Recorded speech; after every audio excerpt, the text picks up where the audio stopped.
إذا عودة إليكم مجددا مشاهدينا الكريم، كنا نتحدث عن الأزياء وكيف تلعب دورا كبيرا في صناعة المشهد المسرحي. نتابع تقرير لسارة بلحور ثم نعود.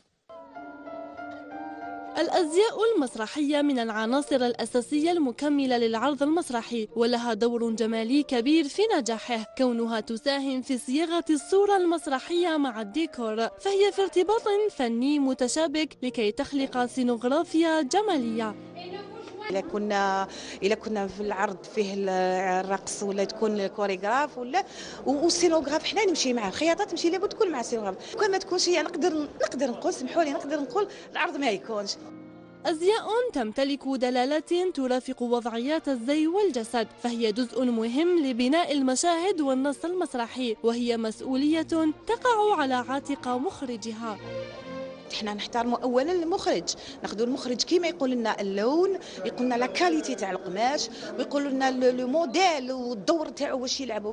انا نحب الحرفه تاعي وفرحانه بها، وان شاء الله ما نحبش منها، نحبها. جادور مون ميتي ملي كنت صغيره.